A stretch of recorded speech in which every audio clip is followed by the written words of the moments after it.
Ahora sí, buenas tardes a todos y a todas. Vamos a comenzar con este que es el último encuentro de esto que hemos dado en llamar, o yo lo he dado en llamar, Deleuze y su voz en la encrucijada, axiomática capitalista y capitalismo de vigilancia, porque me pareció que, de alguna manera, como ustedes sabrán, lo que hacía Zuboff en un libro que es, por supuesto, extraordinario, tiene 700 páginas y está lleno de datos y de fuentes, era mostrar esto de lo que van a llamar los autores de Deleuze y Guattari en dos extraordinarias obras que son El Antiedipo y Mil Mesetas, y después, evidentemente, cada uno también por su lado, especialmente Deleuze en sus clases, eh, axiomática capitalista. Que era, habíamos dicho que no es otra cosa más que proponer nuevos axiomas ante nuevas cosas que aparecen. Y que la característica del axioma, lo habíamos visto, eh, era que en principio son proposiciones independientes entre sí. En el caso del código era diferente, el código tenía una tradición, esa tradición tenía que ver con el socius, por ejemplo, pero además los códigos están entrelazados entre sí. ¿eh? Que haya un código, por ejemplo, como dice Deleuze en Derrames, para eh, el peinado de la viuda, que se tiene que recoger el pelo de tal manera, o incluso vestirse de tal manera, si se codifica un flujo. Eso está entrelazado, por ejemplo, la forma de vestir con la forma del peinado, con la forma de actuar de una persona que, por ejemplo, de una viuda. En el caso de los axiomas, puede haber un entrelazamiento, pero no tiene por qué ser necesariamente así. Y además, una característica del axioma es que el axioma viene después de determinado flujo. El código está siempre antes. Esta es una característica importante. El código está siempre antes. Hay códigos escritos y después hay determinadas conductas, determinados flujos, por así decirlo, que se adaptan o no a ese código. Por lo cual ahí podríamos hablar de, qué sé yo, lo normal y lo patológico, es decir, una norma que estaría dentro del código y lo que está fuera de la norma, lo que excede al código. Por eso Deleuze no va a dejar de decir lo que una sociedad le teme es a flujos descodificados, es decir, lo que él llama el diluvio. El diluvio son flujos descodificados o decodificados. ¿eh? Descodificados. Bien, ¿qué vamos a hacer en este último encuentro? Que como saben, a veces puede durar 2 horas, a veces 1 hora y media, eso lo vamos viendo, acá no hay mayor problema, vamos viendo cómo. Bueno, para mí siempre en general 1 hora y media, si bien está pensado como 2 horas, yo para que lo sepan, ¿eh? Bueno, igual hoy es el último encuentro, pero para mí 1 hora y media más o menos está súper bien, en general.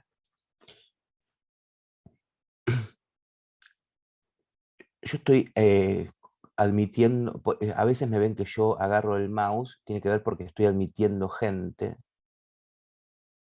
Bueno, ahí está. Así que por eso puede ser que a veces tarde un poquito más. Entonces, nosotros, este último encuentro va a estar pensado como propuestas, podríamos decir, propuestas de salidas a eso que podemos llamar capitalismo. Y si es que hay, y si es que hay. O incluso al capitalismo no tanto como dejar de lado el capital. Recuerden que no se trata de eso, se trata de escapar de una lógica. Podríamos pensar una lógica cruel que tiene el capitalismo, pero no se trata de repensar en principio, se podría repensar, pero no desde mi punto de vista, de repensar en principio nuevas formas que no sean propias de un uso de capital. No se trata de eso.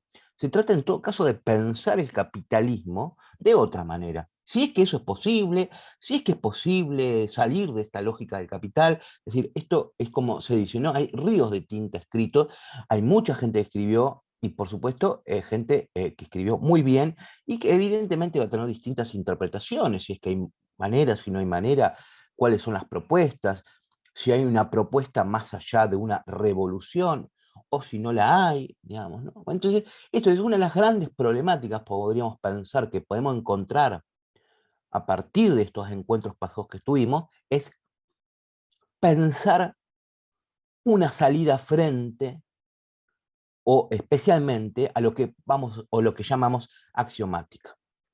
¿Eh? Pensar la libertad como salida es interesante, es decir, la libertad se puede pensar desde muchas maneras. Spinoza lo pensó a su manera, ¿no? Darse cuenta de cuáles son las causas adecuadas, etc. Pero se puede pensar la libertad de forma negativa, es decir, la ausencia de obstáculos para determinada cuestión, al modo sartreano, estamos condenados a ser libres. O, por ejemplo, en el caso de Preciado, en esa conferencia que dio en la Escuela de la Causa Freudiana, si no me equivoco, en la Escuela de la Causa Freudiana, frente a una multitud de psicoanalistas, cuando pensó la libertad como escape, frente a una heteronormatividad, etc. En eso que se ha llamado "yo soy el monstruo que les habla", que es evidentemente algo que todos tienen que ver, porque hay una crítica al psicoanálisis desde un punto de vista diferente a lo que van a hacer Deleuze y Guattari en el Antiedipo, pero en algunos casos evidentemente se cruzan. Pero esto de la libertad como escape es para mí muy original, que es algo muy parecido, no es lo mismo, pero algo bastante parecido a lo que en el Antiedipo se va a llamar línea de fuga, ¿no? El esquizoanálisis, que es lo que ellos proponen, es averiguar, entre otras cosas, el esquizoanálisis es muy complejo, pero el esquizoanalista tiene que averiguar cuáles son los puntos o las líneas de fuga, podríamos llamar de aquello que hoy podemos decir sujeto, de la máquina deseante. ¿Cuáles son esas líneas de fuga? ¿Sí? Entonces, hay un escape a eso que hemos llamado axiomática, ¿no? Tanto a una axiomática que podemos decir del capitalismo tradicional, pero también del capitalismo de vigilancia. Yo los meto todos en la misma bolsa. Hay que ver si su voz está de acuerdo. Es decir, no deja de ser otra cosa más que capitalismo, con otro nombre, si se quiere. Y van a surgen continuamente. ¿Sí? Que se encarniza de diferentes maneras. Una es el capitalismo de vigilancia.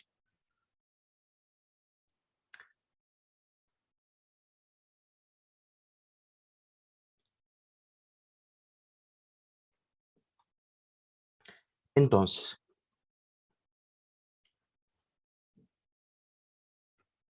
podríamos incluso pensar que el capitalismo de vigilancia, cada una de las páginas web o de las apps, de lo que quieran llamar, que recauden información para después predecir comportamientos, no son otra cosa que axiomas.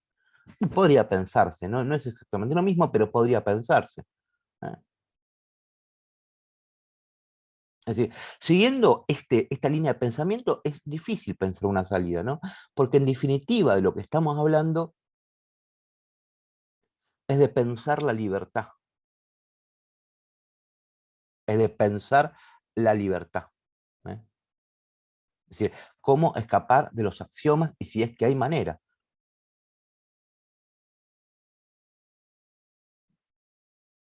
Entonces, yo voy a pensar desde varios autores. Hay un autor que es un autor joven que estuvo dando vueltas por algunos circuitos acá en Argentina hace poco, que Tinta Limón sacó un librito que es muy interesante, que se llama "Cómo imponer un límite absoluto al capitalismo", de Hirose. Léanlo cuando puedan, tiene 100 páginas el librito. Aparte es un librito, es un libro importante, un librito en cuestión de cantidad de hojas. y que además es económico. Cuando puedan, léanlo. Yo, muchas de las cosas que voy a decir, me voy a basar en ese autor, porque me pareció interesante, porque él lo que va a plantear es, bueno, digamos, tanto en el Antiedipo como en el Meseta, formas en que los autores Deleuze y Guattari pensaron límites. Esto es complejo, evidentemente, ¿eh? Evidentemente es complejo, porque recordemos que una de las características, en principio, del capitalismo es que es inmanente y que todo límite es un límite que se impone al mismo, es un límite interior. Justamente, si hay inmanencia no puede haber límite exterior, porque todo es capitalismo, por lo cual, ¿cómo se puede pensar un límite? Bueno, tal vez ese límite hay que construirlo, digo, eso lo vamos a ver. ¿Eh? O hay que destruir todo, hay que ver, hay que ver. Entonces, también Félix Guattari escribió un libro, ya si no me equivoco, por el 70 y pico, que se llama La Revolución Molecular, que me parece es un libro interesante.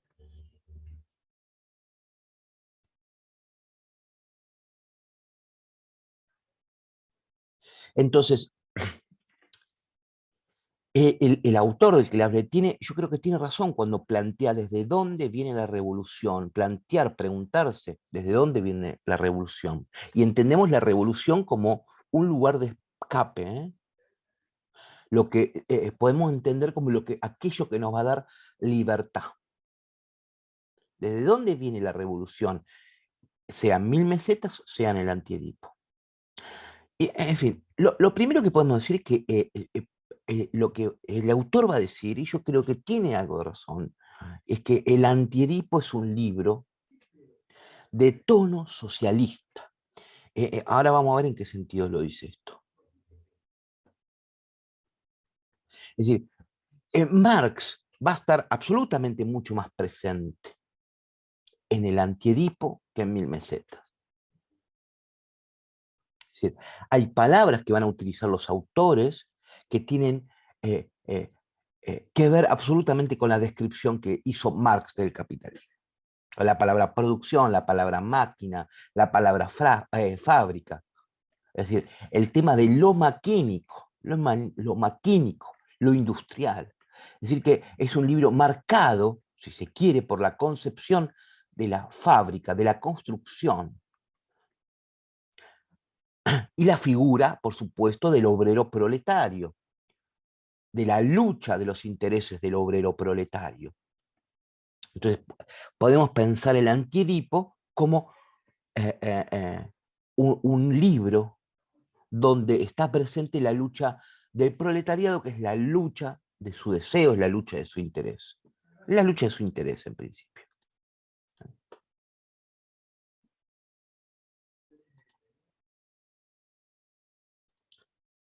Entonces, el, el, el, el, el Antiedipo sería un libro dirigido a los proletarios en lucha. Por eso, evidentemente, van a hacer hincapié en estas palabras que yo dije, ¿no? Obrero, fábrica, Marx va a estar presente. Es decir, también habíamos dicho en un momento eh, que ahí existe un pasaje de la máquina despótica a la máquina capitalista, ¿eh? De esos flujos que quedan liberados. Por ejemplo, el trabajador libre, el esclavo libre, el trabajador deja de tener un señor feudal, el esclavo deja de ser esclavo. Esto que llaman los autores flujos descodificados que patean, algo así, dicen, patean la máquina despótica.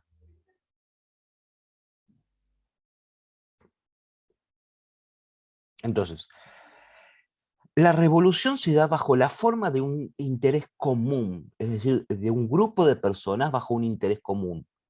En el caso de lo que ellos van a llamar el proletariado, evidentemente que ese interés común se llamará clase, clase, la clase proletaria, la clase trabajadora. Y ese interés común sería, en todo caso, bueno, cómo salir de esa opresión de clase.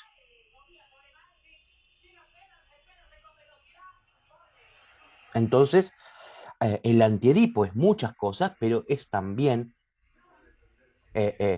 un libro donde continuamente se está manifestando la lucha por interés del proletariado, de los proletarios, de los obreros, de los trabajadores. Entonces, en este sentido, en el Antiedipo, la sociedad capitalista es la sociedad de clases, evidentemente. Habrá que ver qué se entiende por clase, pero en principio es la clase social, voy a tomar literalmente. Eh, y ellos van a decir que el capitalismo nació con una sola clase, universalizada y universalizante. ¿Que cuál es? Es la burguesía. Es la sociedad capitalista es la sociedad burguesa. Entonces, eh, en esa universalización va a existir, según el autor este que les nombré, que si no me equivoco es de Tokio, es el corte leninista. Es decir, es necesario hacer un corte leninista. Es el corte que le dice justamente a esa clase burguesa que se cree universal, hasta acá llegan ustedes y hasta acá nosotros, porque nosotros, los proletarios, no formamos ya parte de ustedes.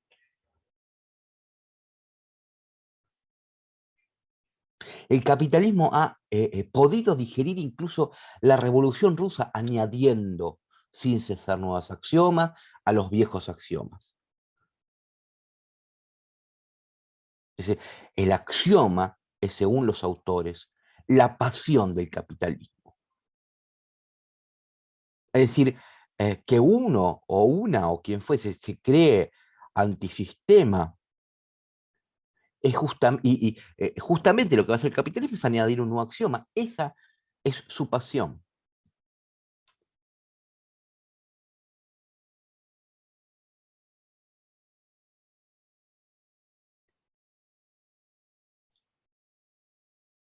Entonces, el corte leninista es cuando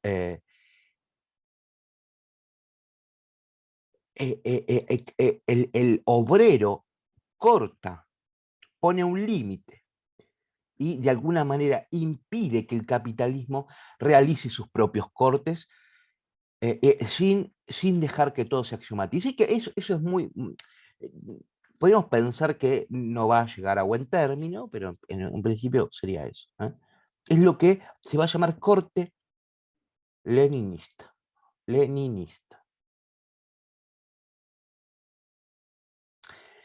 Entonces, evidentemente, ese grupo o esa clase, leyendo el autor lee, pienso yo que muy bien a los autores, es necesario, igual lo dicen Deleuze y Guattari de todas maneras, pero eh, va a ser necesario que se pase de un grupo de interés de clase, es decir, de un grupo de interés a un grupo sujeto. Es el grupo sujeto de la revolución.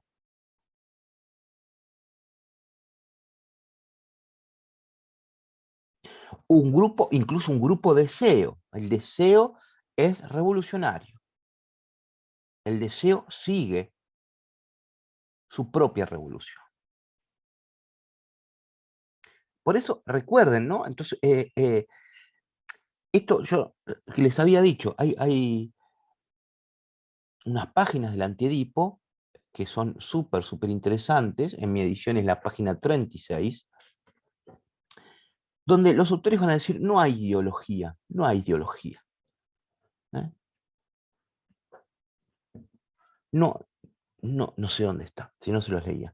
No hay ideología, porque si no, ¿cómo se entiende? Porque la ideología, uno puede pensar que si hay ideología, yo, por ejemplo, nosotros podemos votar a determinado partido. Bueno, lo hacemos por ideología, pero, por ejemplo, cuando ese partido político eh, nos lleva a una pobreza terrible o lo que fuese que sea, que le hace mal al pueblo, bueno, el pueblo podría sacarlos a patadas. Sin embargo, esto no pasa.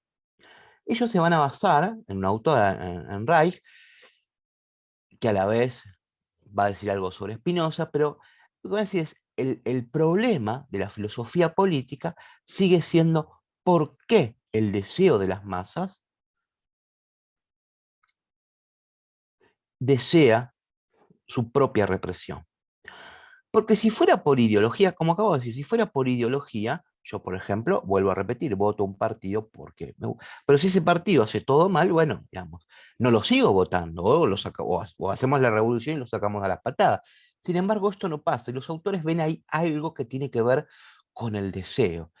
Lo que van a decir es, y esto también basándose un poco en Reich, que directamente lo nombra, en un librito muy interesante que se llama Psicología de masas del fascismo, porque la sociedad ahí está deseando su propia revolución. Entonces no se trataría tanto de cambiar de ideología, porque el deseo de ser reprimido sigue estando. Lo que se trataría, es muy psicoanalítico, claramente, ¿no? Porque entonces de lo que se trata es de cambiar algo que tenga que ver con el deseo, de cambiar el deseo, de reorientarlo, de ver cuáles son esas líneas de fuga. Porque si no, no hay revolución posible porque en realidad la clase obrera quiere seguir siendo clase obrera, quiere seguir siendo explotada. Por eso no hay huelga.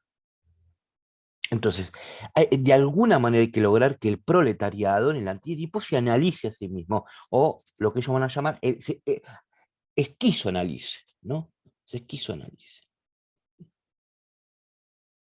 Y entiende ese pasaje de la clase de interés a la clase sujeto, sujeto de la revolución, al grupo deseo.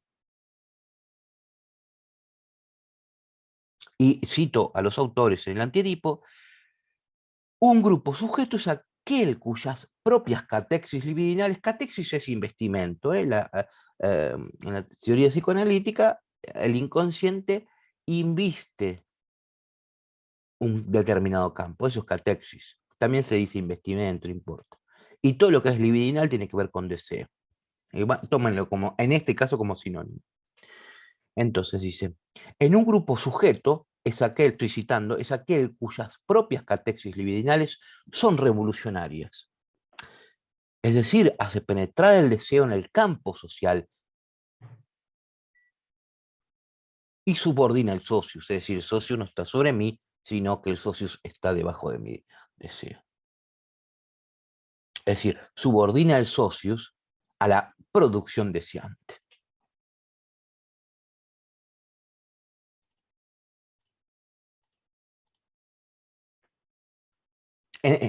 Entonces, en este sentido, el proletariado necesita ser una clase para ser en todo caso un fuera de clase, un fuera de clase, un fuera de clase. Y en esto es necesario un auto darse, un darse cuenta, auto darse cuenta está, es obvio que es así, es un darse cuenta.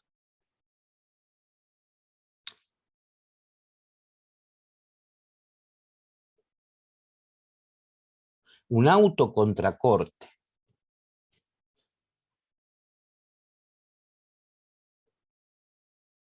Es decir, un contracorte, un autocortacorte entre el proletariado y la burguesía. El proletariado necesita pasar de ser clase a ser un grupo sujeto, que ponga el deseo en primer lugar.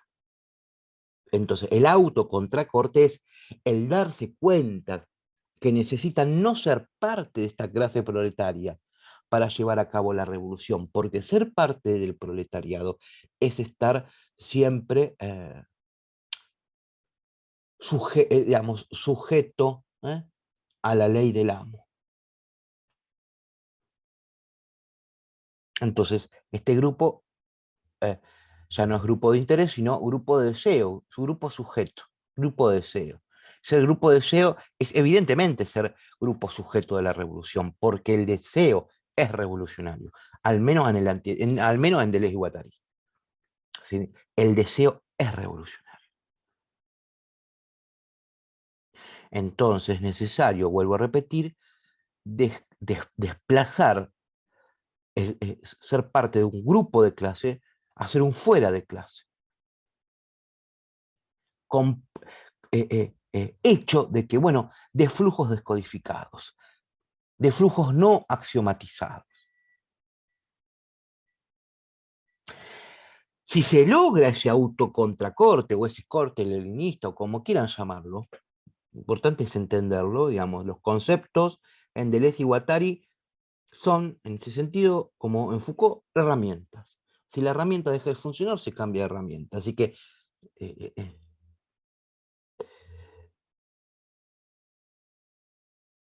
en este sentido, se armaría dentro, por no decir una palabra rara, o intracapital, dentro del capitalismo, un corte.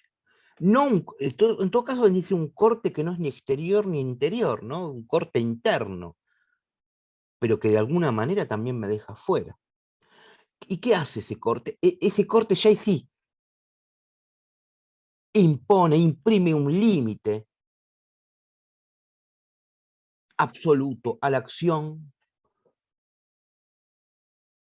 del capitalismo. Es decir, porque no va a poder digerir añadiendo nuevos axiomas. Porque el capitalismo, o en todo caso, porque hará este corte estallar cualquier engranaje de la máquina social capitalista. Pero en todo caso es importante destacar que él, porque en Mil Mesetas va a cambiar, ¿eh? Y en Guattari también va a cambiar esto, pero en el Antiedipo, un libro del 72, todavía está evidentemente muy importante la cuestión de la revolución que tenga su causa en el sujeto obrero.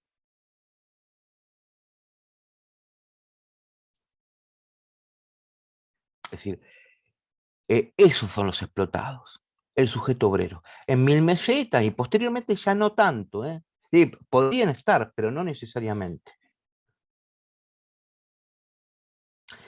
Evidentemente que esto lo haga un grupo local, por ejemplo, una fábrica, no hace nada, digamos. Esto se debe hacer de manera global, de modo incesante, es complejo, está claro,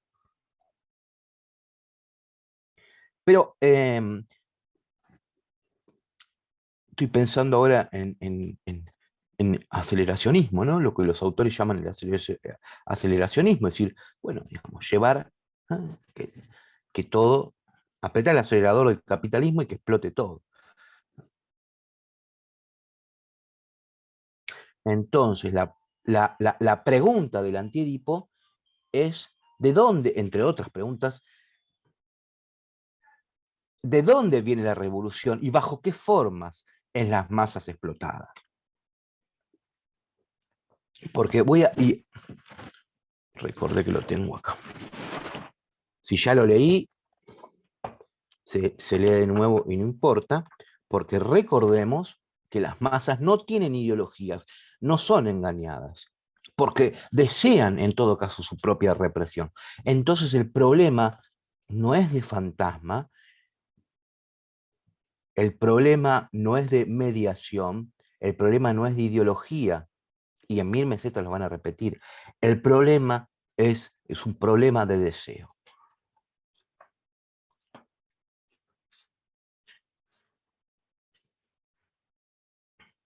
Solo hay el deseo y lo social y nada más. Por ello, el problema fundamental de la filosofía política sigue siendo el que Spinoza supo plantear y que Reich redescubrió. ¿Por qué combaten los hombres por su servidumbre como si se tratase de su salvación? ¿Cómo es posible que se llegue a gritar, queremos más impuestos, menos pan? Como dice Reich, lo sorprendente no es que la gente robe o que haga huelgas. Lo sorprendente es que los hambrientos no roben siempre y que los explotados no estén siempre en huelga. ¿Por qué soportan los hombres desde siglos la explotación, la humillación, la esclavitud, hasta el punto de quererlas no solo para los demás, sino también para sí mismos? Nunca Reich fue mejor pensador que cuando rehúsa invocar un desconocimiento o una ilusión de las masas. Sí, ves que ahí no se trata de desconocimiento ni de ilusión de las masas para explicar el fascismo. Y cuando pide una explicación a partir del deseo, en términos de deseo, dos puntos. No, las masas no fueron engañadas. Ellas desearon el fascismo. en determinado momento, en determinadas circunstancias. Repito, es fuerte esto, ¿eh? Las masas no fueron engañadas, las masas desearon el fascismo. Y esto es lo que precisa explicación. Esta perversión del deseo.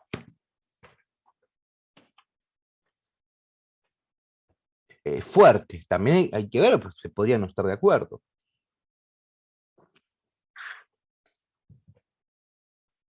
Que es lo mismo que decir, bueno, digamos, no elijas a esta persona, porque esta persona, para pareja, o como amigo, lo que fuese, porque esta persona es mala o te va a hacer mal, y se elige, y se elige. Entonces, no es un problema de engaño, es un problema es un problema de deseo. Es como aquella persona que elige, en todo caso, como pareja, por ejemplo, personas que le hacen daño. Y los amigos le dicen, ya, siempre estás eligiendo eh, personas conflictivas o adictas o violentas, lo que fuese. Y dice, bueno, pero no me doy cuenta. Es que sí se da cuenta, no se trata de eso. No es una cuestión de voluntad. Es una cuestión de deseo. Y ver qué pasa ahí, que por supuesto no es tan consciente. Por eso, vuelvo a repetir, es necesario que digamos, el proletariado se autoesquizonalice. Es decir, se den cuenta qué es lo que está pasando.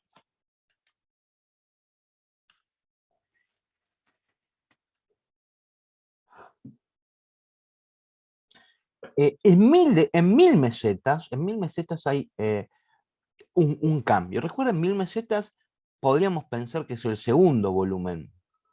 Los autores de Deleuze y Guattari tienen cuatro libros juntos. Tienen El Antiedipo, tienen Kafka para una literatura menor, tienen Mil mesetas y tienen ¿Qué es la filosofía? El último libro es ¿Qué es la filosofía? Bueno, Mil mesetas es de 1980. Evidentemente, Mil mesetas es un libro que no tuvo éxito como tuvo sí El Antiedipo, donde, como yo creo que había contado, me parece que el primer encuentro, Mil mesetas tenía todo una onda, podemos decir, no, Mil mesetas no, Antiedipo, tuvo una onda mayo del 68, es un libro de 4 años después, donde además se publica cuando estaba en marcha la Universidad de Vincennes, una universidad experimental, ahora ya no, pero en ese momento era una universidad experimental, ¿no? Donde todos los que habían quedado marginados y los que habían pertenecido a la revolución, podríamos llamar a la revolución del 68, que es una revolución de los márgenes, y que encuentran en Vincennes su lugar. En Mil mesetas esto ya había cambiado.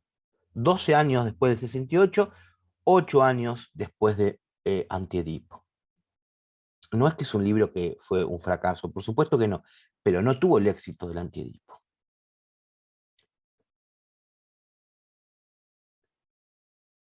Y aparte es un libro con otra complejidad. Está hecho por mesetas, cada meseta en principio es independiente una de otra, tiene sus cosas. Sí. Pero en Mil mesetas lo importante es que la lucha revolucionaria ya no es protagonizada por los proletarios. Esto es muy interesante, porque entonces, ¿quiénes son los sujetos de aquellos que podemos llamar revolución? Sea lo que fuese la revolución se puede pensar de muchas maneras.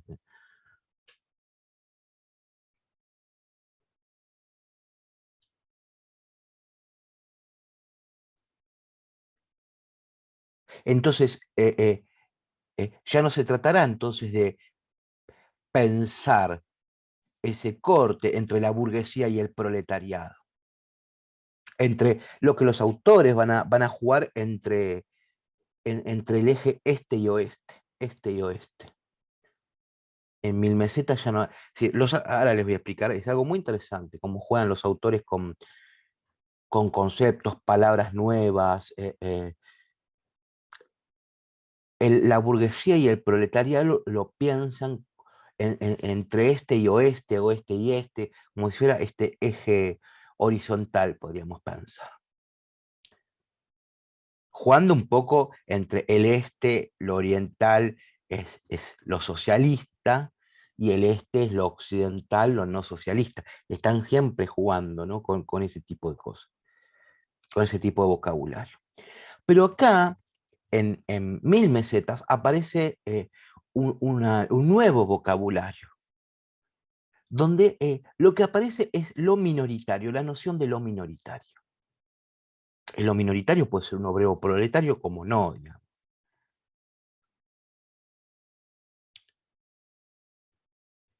Lo minoritario, que lo vamos a ir viendo a poco. Entonces,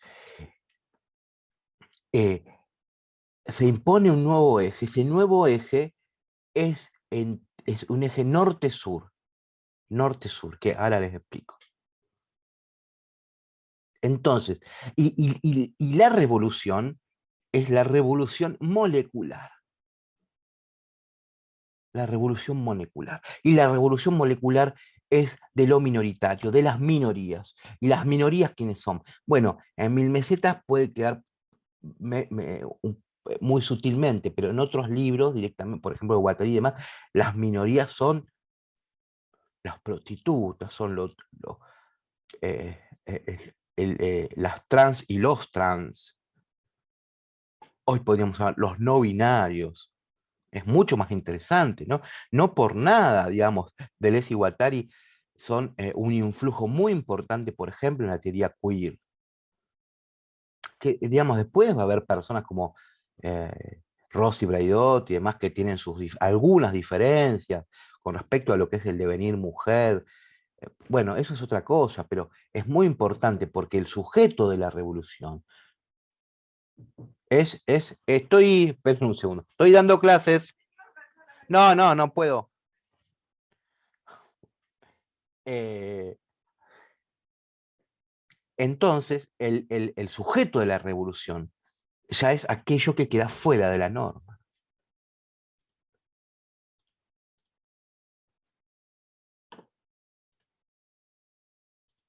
Y la norma es siempre lo molar.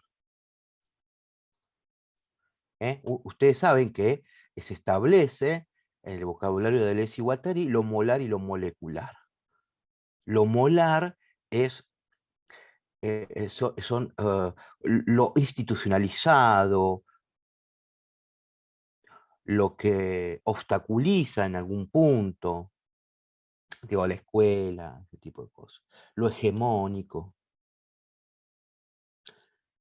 Y lo molecular tiene que ver, por supuesto, con una cuestión interior, pero que quiere decir interior o subjetivo, no quiere decir que esté aislado, ¿no? Pero tiene que ver con la fuga, con las líneas de fuga, con pequeños deseos. Entonces, la revolución molecular es una revolución evidentemente fuera de los grandes partidos, incluso de cualquier partido comunista. De hecho, Guattari va a ser eh, muy crítico del Partido Comunista al cual él había pertenecido, porque los partidos son lo molar. Todo lo que tenga que ver con el Estado es lo molar. Y el Estado es el gran desplegador, podríamos pensar, no sé si existe esa palabra, pero si no la acabo de inventar, el gran desplegador, el que despliega el espacio estriado. También está pensado, eh, podemos pensar geopolíticamente, geofilosóficamente, el espacio estriado y el espacio liso. Hay una meseta de Mil Mesetas, ¿no? El espacio liso, el flujo, las líneas de fuga pueden ir tranquilamente. El espacio estriado justamente tiene estrías que obstaculizan, que en principio ellos lo estudian ya en la máquina, en el tratado de nomadología, todo, la máquina de guerra, que no importa qué es, pero en principio lo van a estudiar como grandes lugares de espacio liso donde los pueblos nómadas se van de un lado hacia el otro. Entonces tenemos el tema de la revolución molecular, lo molar, el espacio liso, el espacio estriado, lo mayoritario y lo minoritario. ¿Ven? Ya como la línea de fuga. Es todo un vocabulario muy propio de los autores, ¿no? Entonces, la revolución va a venir del lado de esto, lo marginal, lo marginado, lo minoritario.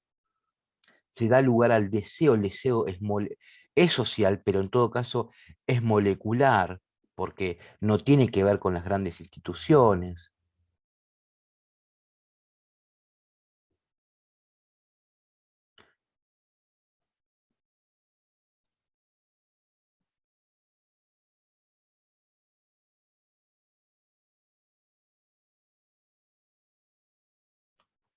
Yo había dicho esto del norte y el sur, ¿no? En principio, norte y sur es como pensar, digamos, el imperio como Estados Unidos y el sur, ¿no? Latinoamérica. En este sentido, el norte y el sur.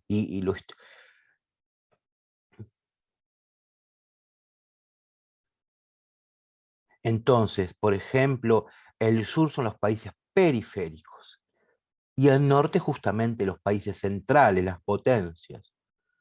Pero también el norte y el sur en una sociedad es lo marginal, lo que queda por fuera de la centralidad.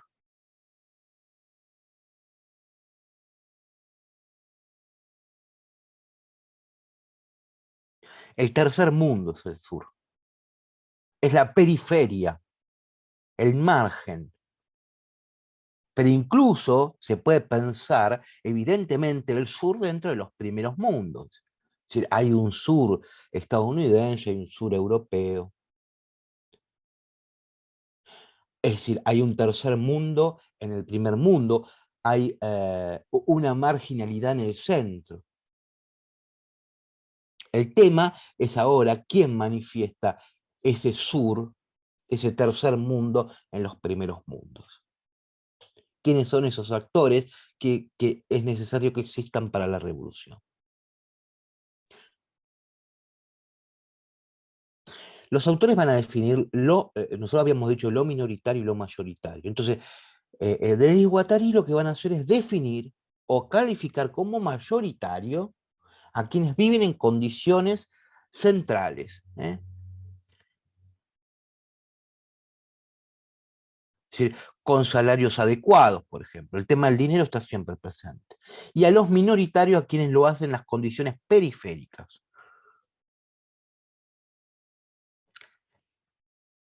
Y donde evidentemente va a existir un intercambio desigual. ¿De qué quiere decir que haya un intercambio desigual? Bueno, que el precio en el mercado mundial de las mercancías que se producen en la periferia,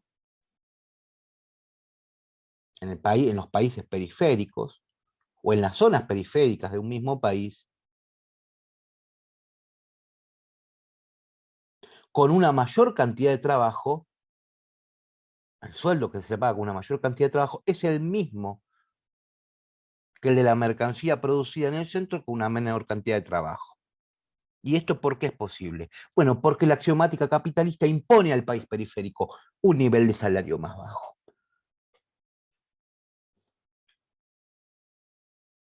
Tomás Piketty tiene ideas parecidas en un libro gigante que se llama, eh, creo que Capital e Ideología, si no me equivoco. Es el que escribió El Capital en el siglo XXI, Viva el socialismo, un economista importante. Capital e Ideología.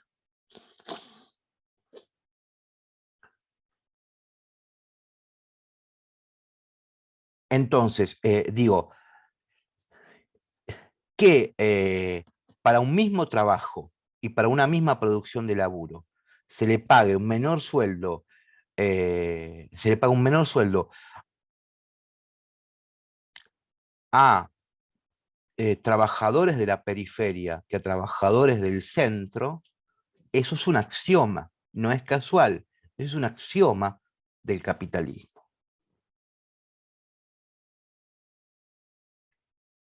Lo mismo podemos pensar no me quiero meter ahora si uno me dice, no, no es así o es así. no importa, le voy a poner un ejemplo. Digamos, lo mismo se puede pensar si una mujer en el mismo lugar que un varón cobra menos. Si esto fuese así, como creo que yo es, digamos, pero también eso es un axioma. No son cuestiones casuales. Y un axioma es pensado. Entonces,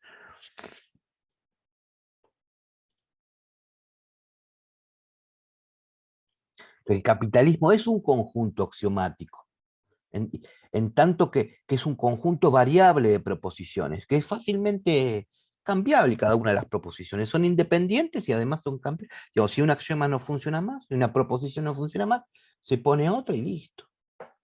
No hay ningún problema. Muy diferente. El código era rígido, ¿no? Recuerdan, el código era rígido. Acá justamente el capitalismo, la lógica del capitalismo es compleja porque no, es líquida en ese sentido.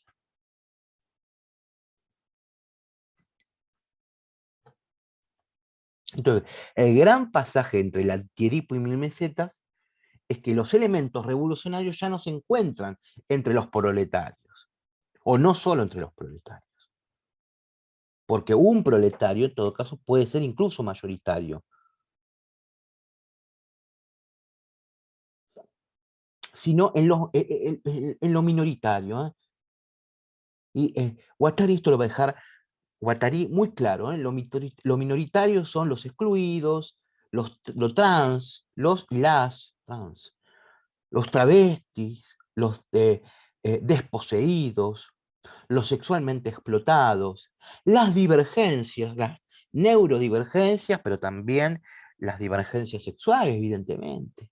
Sí, las líneas de fuga, aquellos que su deseo revolucionario no ha querido ni permitido que esté en una norma, que sería la norma molar.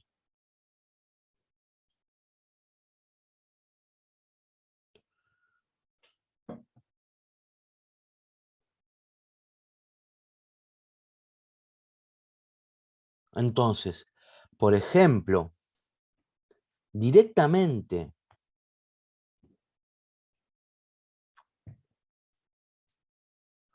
en Mil Mesetas se habla de la lucha en torno a los axiomas. Se dan cuenta, ¿no? Este pasaje es muy importante. El pasaje en el Antiedipo era la lucha contra, que bueno, en todo caso, de una clase contra contra la otra, una lucha de clases. En principio, el Antiedipo igual tiene sus matices, es complejo, además, pero en principio, como muy a grandes rasgos, pareciera que es así. Pero en Mil Mesetas, y esto sí es claro porque ellos lo dicen, la lucha es en torno a los axiomas. Lucha en torno a los axiomas, es decir, que es alrededor de los axiomas existentes, donde los y las personas minoritarias desarrollan sus luchas de interés.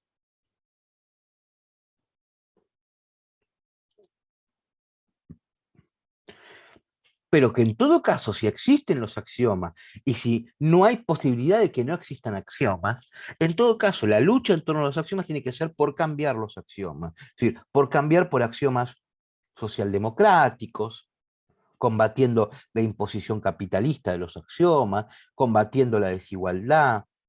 Si es que decimos que los axiomas no pueden, ya no se puede hacer nada, los axiomas existen, el fin de la historia es el capitalismo, es decir, que no va a haber otra formación social, tal como parece decir Deleuze en varios momentos, entonces la lucha tiene que ser en torno a esos axiomas. Esto es como más o menos decir, bueno, si no voy a poder evitar que haya carceleros, en todo caso voy a tener que luchar para que el carcelero sea más bueno. Bueno, es posible, puede ser, nadie dice lo contrario. Tal vez sea así, si es que pensamos que el capitalismo es una cárcel, qué sé yo.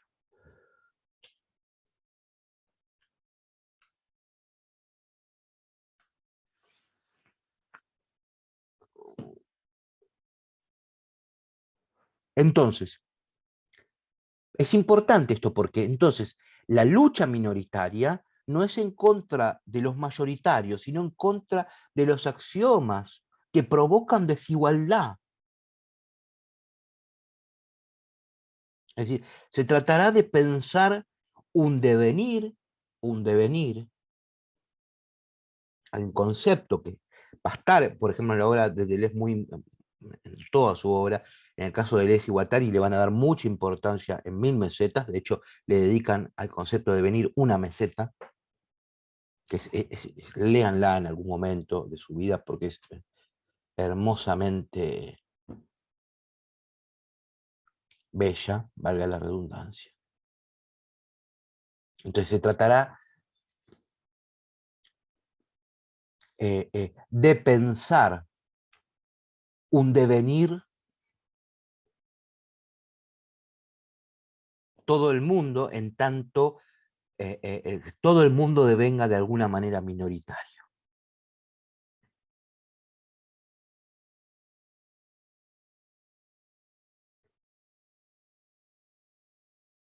Y cito a los autores en Mil mesetas. Incluso una socialdemocracia adaptada al tercer mundo, incluso una socialdemocracia adaptada al tercer mundo, no se propone realmente integrar toda una población miserable a un mercado interior, sino más bien llevar a cabo la ruptura de clases que seleccionará los elementos integrables. Digo, porque claro, en todo caso no hay socialdemocracia sin intercambios desiguales, ¿no? Es decir, no hay centros y periferias, ¿eh? Yo diría, no hay centro sin periferia, no hay periferia sin centro, y no hay mayorías sin minorías. Por eso la cuestión de pensar devenir minoría, pero para que todo el mundo devenga minoría.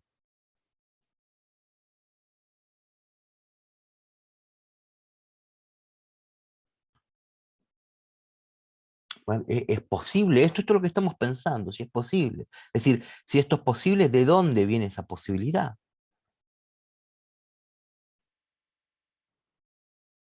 ¿Quiénes son los sujetos de esos devenires? En principio, ya lo dijimos, en este último tramo parecía que son, bueno, no, parecían esos son, para los autores, aquellos excluidos, esos divergentes,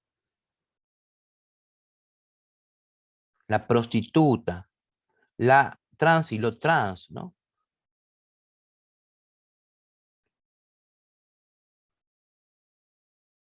Entonces hablamos de lucha de axiomas, pero la idea es pensar un mundo, en todo caso, o sin axiomas, o si los axiomas no van a dejar de existir, que sean axiomas de igualdad. Es decir, ¿cuál es la estrategia? Esto es importante pensar. ¿Cuál es la estrategia minoritaria para la revolución? Y esta es una de las problemáticas centrales de Mil mesetas. ¿Qué quiere decir? Devenir, en principio, no importa, es complejo, pero lo importante es que tiene que haber un devenir minoritario.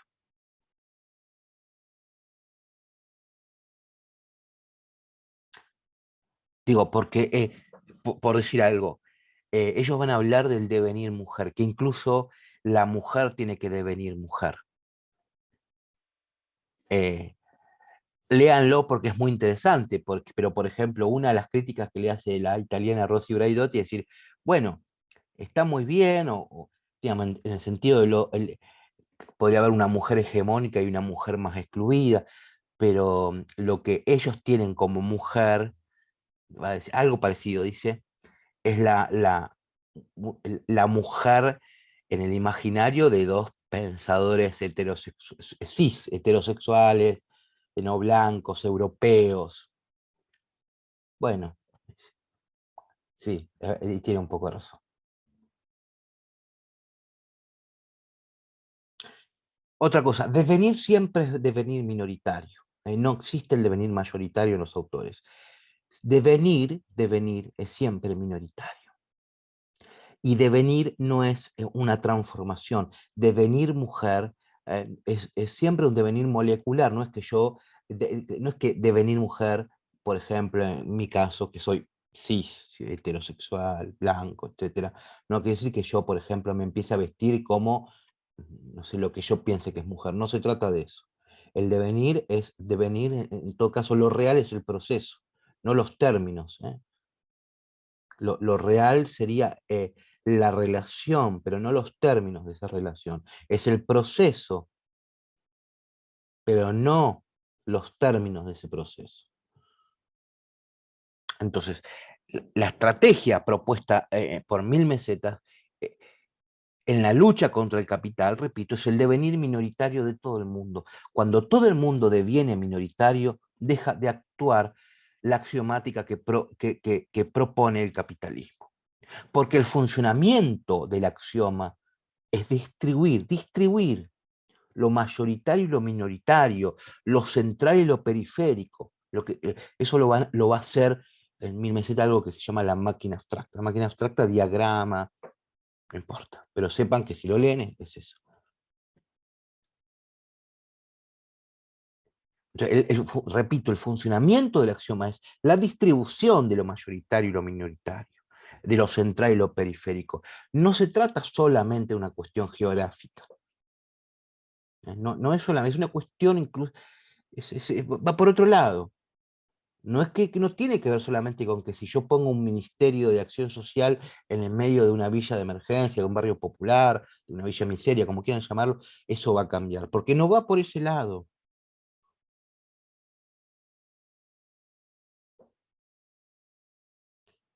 Sí, porque el axioma sigue siendo el mismo. El axioma sigue siendo que esa parte de la ciudad es pobre. Si por más que yo ponga muchas cosas ahí, ya está, digamos, igual no va a cambiar nada. Entonces, si todo el mundo, repito, deviene minoritario, el axioma ya no tiene nada que hacer. Entonces, ¿qué quiere decir que los minoritarios deben devenir minoritarios? Bueno, esto lo van a encontrar posiblemente en la lectura, si es que van a hacer lectura autodidacta en algún momento. Bueno, que aquellos que son, por ejemplo, molarmente minoritarios, es decir, por ejemplo, una prostituta que devenga minoritaria, o bueno, pues, no tiene por qué ser mujer, puede ser varón, pero quiere decir que devenga minoritaria, quiere decir que rechace al mismo tiempo los axiomas de intercambio desigual. Porque si no es molarmente minoritaria, pero no molecularmente. Es decir, alguien excluido a lo mejor quiere seguir votando a aquel que lo excluya, ¿no? Esto está claro. Es como aquella persona que a lo mejor es homosexual, que dice, bueno, voy a votar a este, a este candidato que odia a los homosexuales. Es decir, ¿no lo podés creer? Sí, eso pasa. Entonces, por más que molarmente sea de un grupo excluido, no es minoritario. Si por más que sea molarmente minoritario, no necesita devenir minoritario.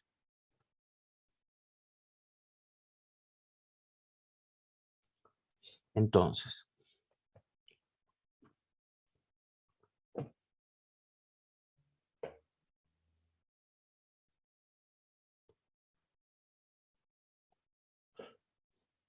siempre está, digamos, la pregunta sobre qué quiere decir minoritario. Es decir, si nos vamos a los textos de la década del 70 que publicó Guattari, yo les había hablado de un libro que se llama La Revolución Molecular. Ahí está bastante claro, ¿no? Está en PDF, lo pueden conseguir por internet, supongo. Eh, Justamente ahí habla de que no solo existe la política, por ejemplo, sino una micropolítica. Eso en Guattari está mucho, el tema de la micropolítica. También en Mil Mesetas tienen un capítulo, una meseta que se llama Micropolítica y Segmentariedad, que no existe solamente una revolución, sino una macro revolución, pero también una revolución molecular. La macro revolución es las revoluciones que conocemos, ¿no? Socialista o lo que fuese. Entonces, en la revolución molecular significa que se da a partir de la acumulación de luchas parciales.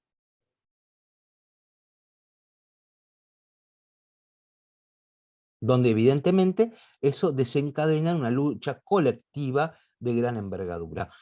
En el caso de ellos dos, que son franceses, está siempre presente el mayo del 68, está claro, donde no es propuesto por ningún partido político, etcétera, sino por diferentes revoluciones moleculares. Entonces, la idea de una micropolítica de lucha, una micropolítica del deseo, implica poner en cuestión los movimientos de masas que se deciden, por ejemplo, en forma centralizada. Por ejemplo, un partido político que decide tal movimiento. Es decir, esto Guattari va a ser muy concreto. Entonces, eh, lo más importante es conectar y ver cómo conectar una multiplicidad de deseos moleculares, es decir, deseos individuales, pero también de deseos de pequeños grupos en sintonía con una multiplicidad de deseos reprimidos aislados.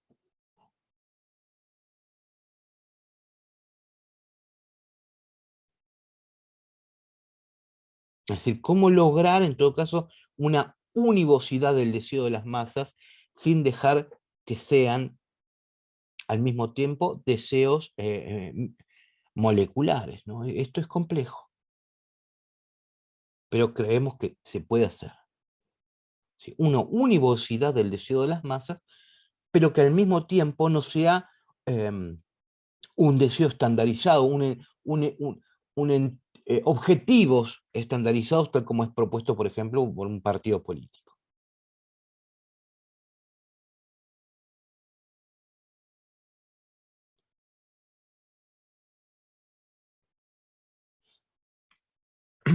Zuboff, ustedes saben, la última vez habíamos visto a Zuboff. Zuboff hace en todo su libro una descripción importante sobre el capitalismo, capitalismo de vigilancia, particularmente lo que ella va a llamar capitalismo de vigilancia.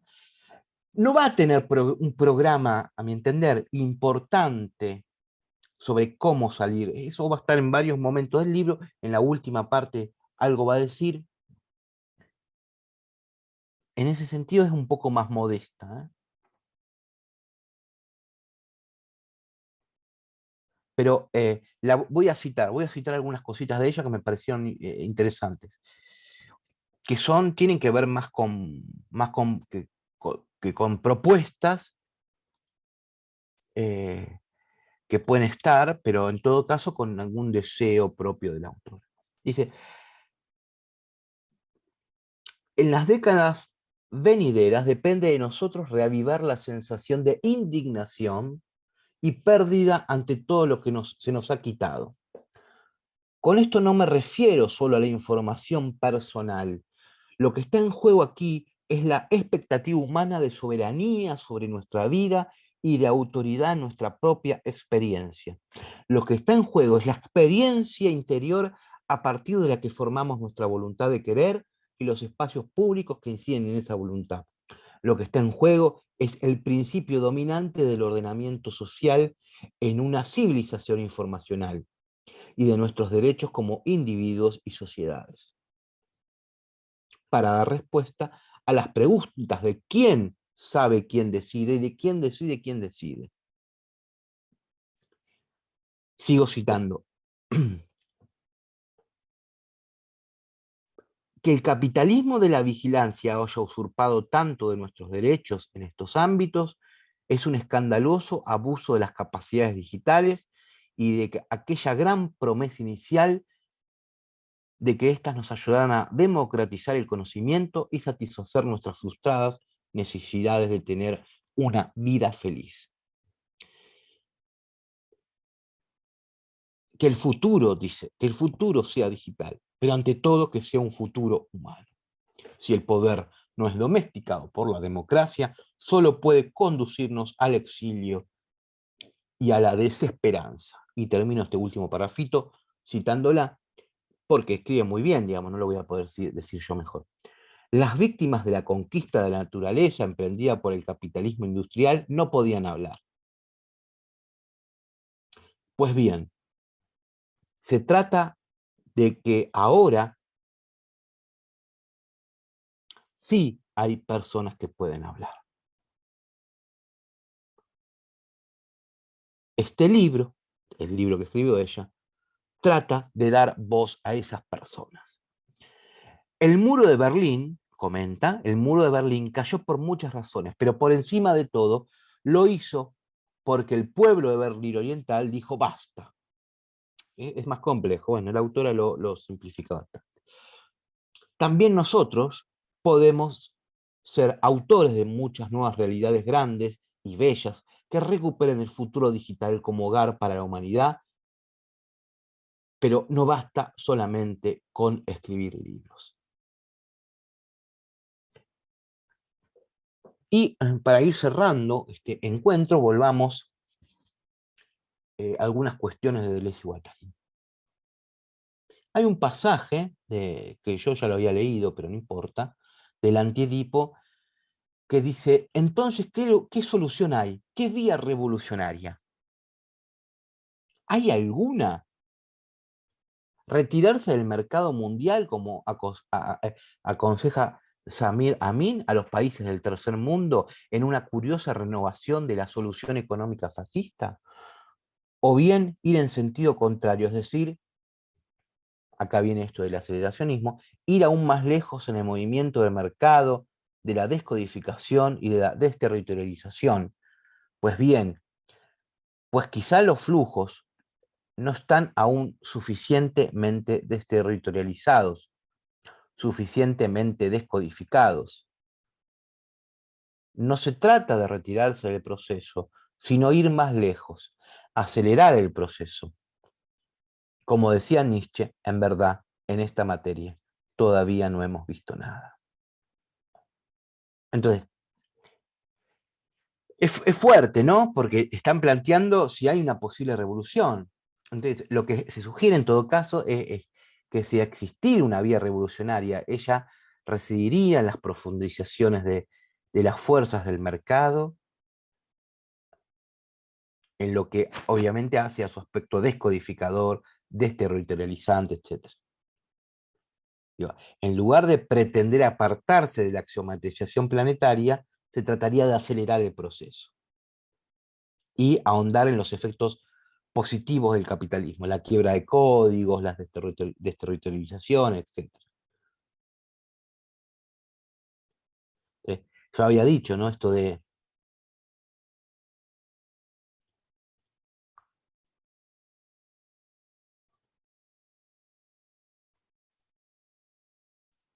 ahí estaba admitiendo gente. Eh, el concepto de minoría, lo minoritario, prolonga esta idea, ¿eh? Porque apunta a la posibilidad de escapar de las redes de la axiomática, pero en todo caso sin escapar del todo, ¿eh?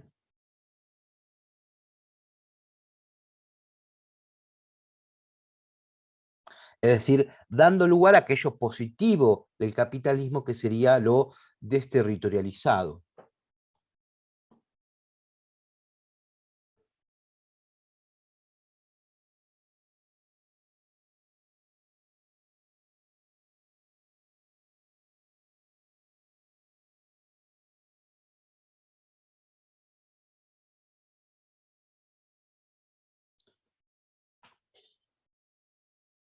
Entonces, en principio, que para que quede claro y con esto cierro, o voy cerrando, que queda un poquito más, pero acá hay siempre una lucha que se da entre los flujos y lo axiomático y los axiomas. La lucha se da entre los flujos moleculares y las axiomáticas, la axiomática capitalista. Es decir, entre las conexiones revolucionarias y las conjugaciones de la axiomática. Por ejemplo, eh, y cito a los autores, si son las minorías, si son revolucionarias, es porque llevan un movimiento más profundo que pone en cuestión la axiomática mundial. La cuestión de las minorías es más bien derribar el capitalismo, redefinir el socialismo.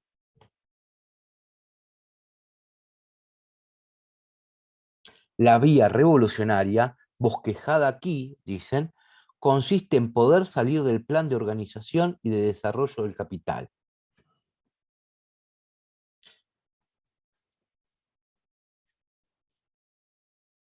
Hay un autor, un pensador, investigador importante, argentino, reconocido sobre la obra de Deleuze y Guattari, que se llama Marcelo Antonelli, que considera que la perspectiva, en principio la perspectiva deleuziana, pero deleuze-guattariana podríamos pensar, de proponer la salida del plan del capital, encuentra un obstáculo insuperable.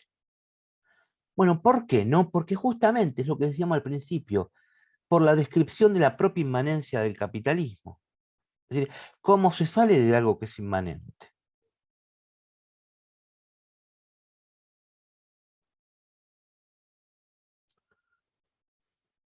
Si siempre el capitalismo está preparado para añadir nuevos axiomas, ¿cómo es posible que haya algo minoritario que escape de lo axiomático, que escape de la axiomática capitalista? Si habíamos dicho que la axiomática es la pasión del capitalismo.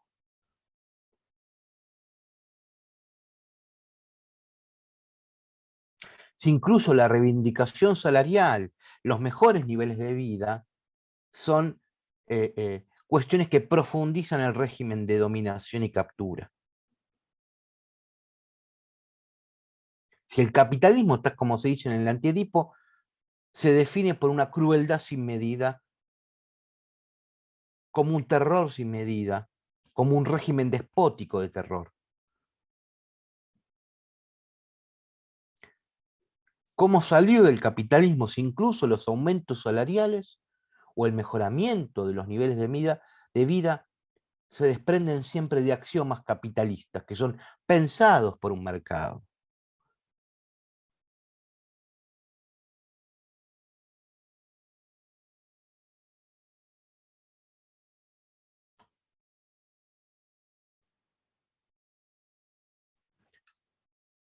Sí, la explotación no cesa de endurecerse, la carencia es continuamente habilitada, las soluciones finales, dice Antonelli, del tipo el problema judío, son preparadas ahora más sutilmente, muy minuciosamente. Incluso el tercer mundo es organizado como una parte integrante del capitalismo.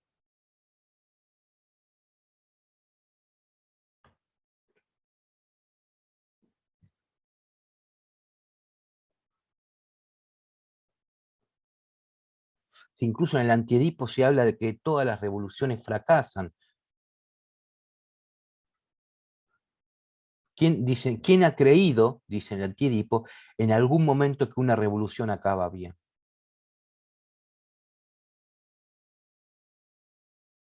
De hecho, para Deleuze, las revoluciones siempre han terminado mal, ¿no? La revolución inglesa desembocó en el Cromwell, la revolución francesa en Napoleón, la revolución rusa en Stalin, la revolución estadounidense en Reagan.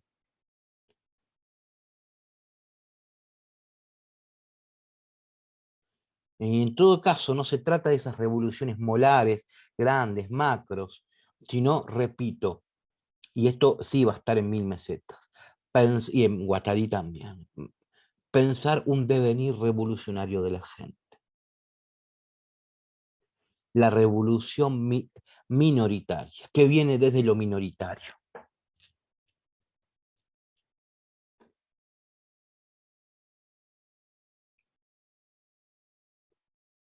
Y en principio pareciera que no hay otro. Bueno, dudas, preguntas, más que dudas y preguntas, yo diría a lo mejor reflexiones, ¿no? Personales que quieran decir, hablar, o bueno, si no, yo de mi parte estoy. Digo, no sé, como saben, acá no se trataría tanto de dar un programa, de dar fórmulas hechas, sino, digamos, repensar formas de escape a lo que podríamos llamar la axiomática de la lógica capitalista. ¿Eh? Y si es que hay, si es que hay.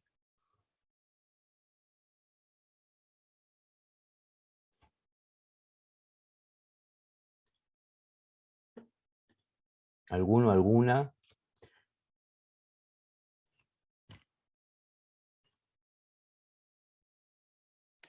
Yo había puesto, ¿qué tal?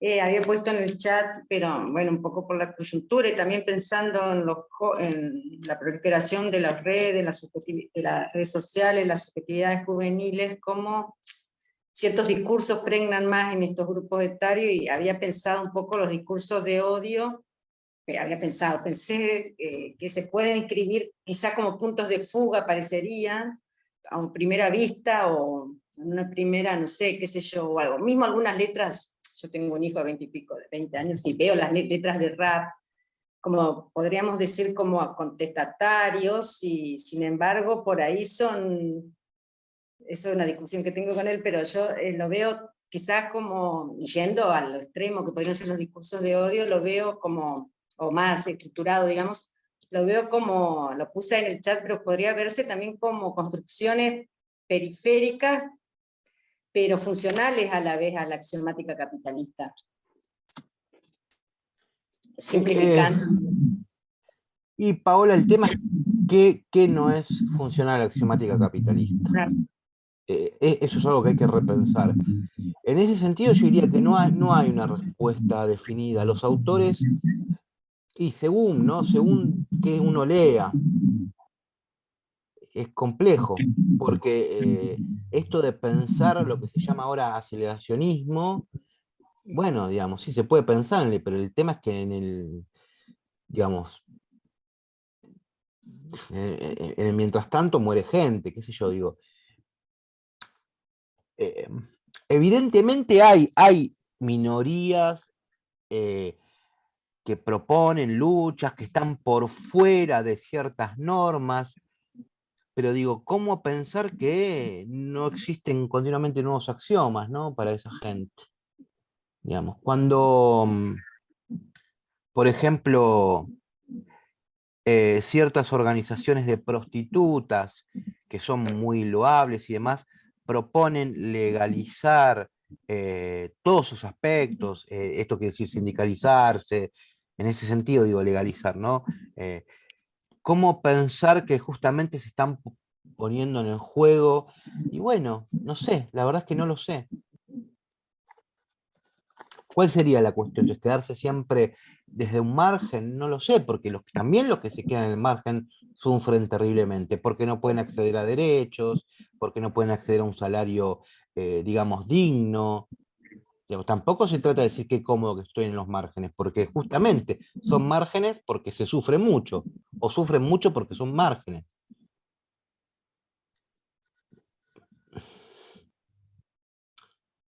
Digo, en todo caso, lo que vos decís, o lo que usted dice, Paola, de cuestiones de, por ejemplo, canciones de protesta o luchas de protesta que comienzan en los márgenes, ¿forma parte de eso de la axiomática capitalista? Y no lo sé, no lo sé.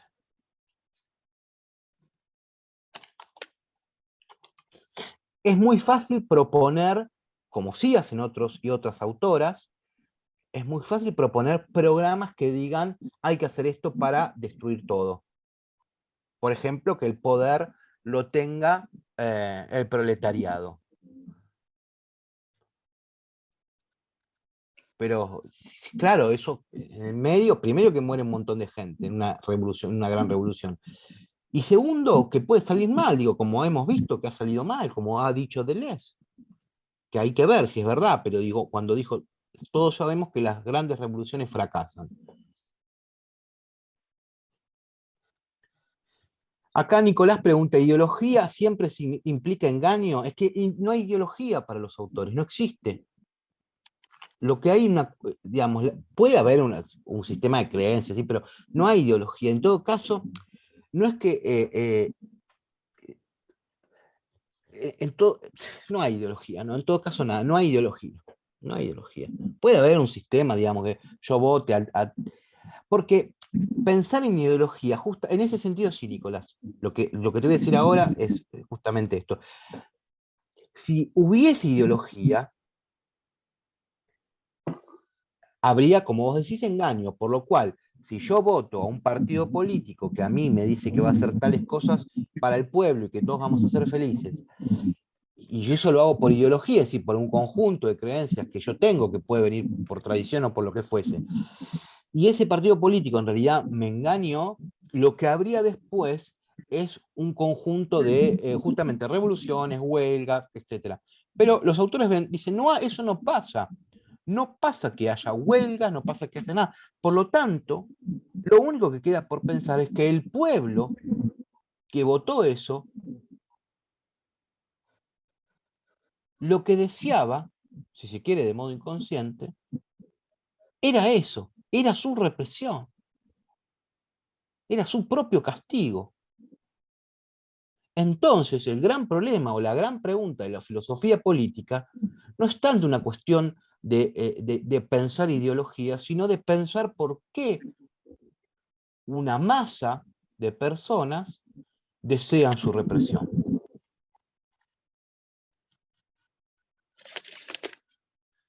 Dice, bueno, acá nos dice Ángel, como lo que pasó acá en Chile con el proceso constituyente. No, no, sé lo que pasó por las noticias, pero no. Para decir algo sobre eso tendría que ponerme a leer lo que decía la propuesta de constitución y algo, y no quiero decir cualquier cosa. Bueno, te cuento un poquito.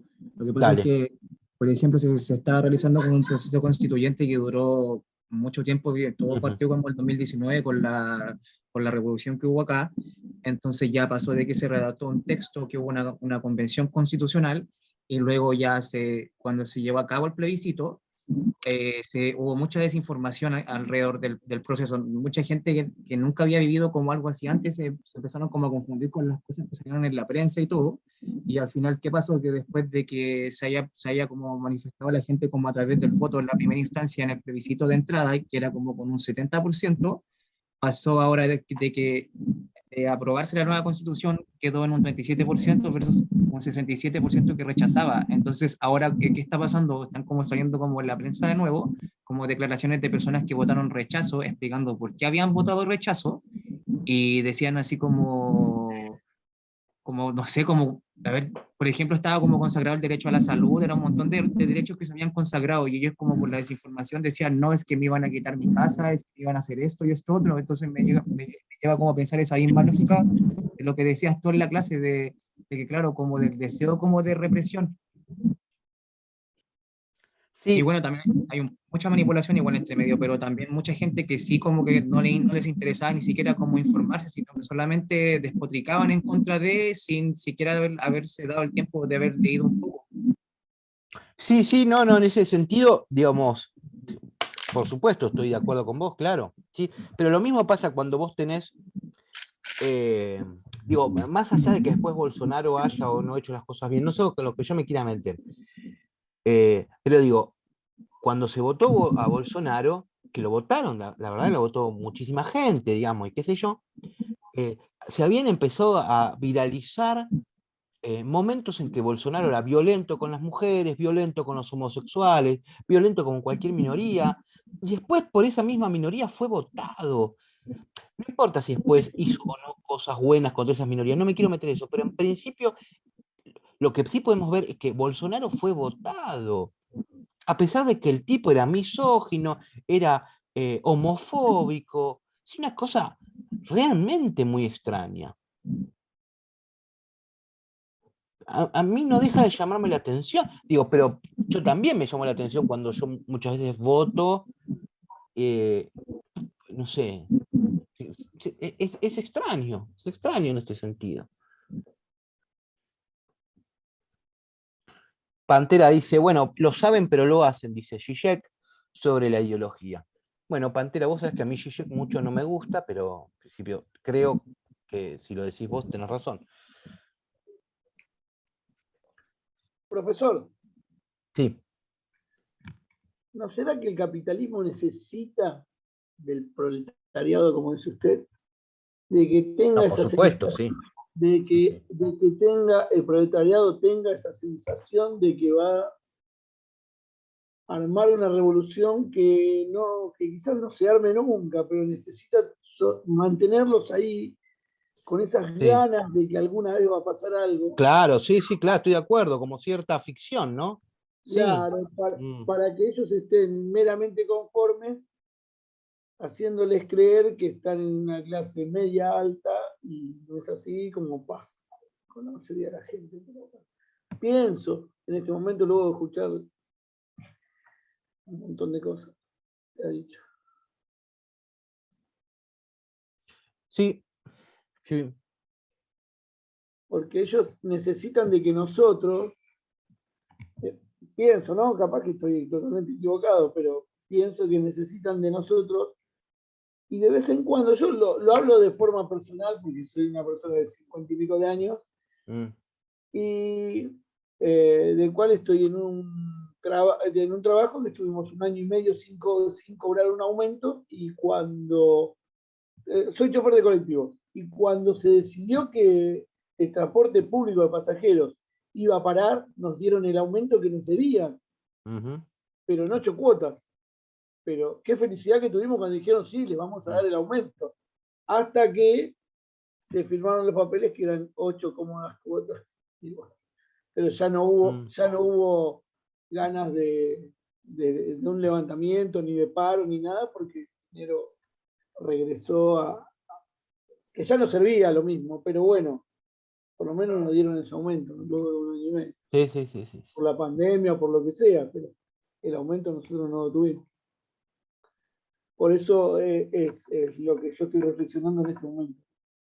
Disculpe mi intromisión. No, por favor, al contrario.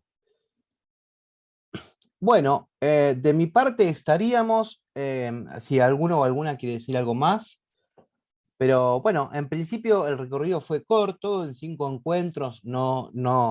Pero digo, me parece que como para dar alguna idea de algunas cuestiones del capitalismo, de la axiomática, fue interesante, digamos. Espero que a ustedes les haya pasado lo mismo, de haber reflexionado junto conmigo sobre ciertas cuestiones. Sepan siempre aquel o aquella que está más profundizado con ciertos temas, términos, que esto no deja de ser algo introductorio, ¿verdad? Digamos, algo que tiene que ser incluso para personas que sin estudios universitarios, está abierto al público, así que siempre uno está tratando de que todos puedan entender ciertas cosas y no profundizar demasiado mucho en algunas cosas, justamente porque se trata de que haya un público diverso, etc. Así que, bueno, muy bien, muchas gracias, hemos terminado. Espero, sin embargo, encontrarme en algún momento con ustedes, si me ven por ahí en vivo y en directo, me saludan por la UNSAM o algo. Bueno, muchas gracias, nos vemos Muchas entonces. gracias. Gracias, profe. Nos Chao, vemos. muchas gracias.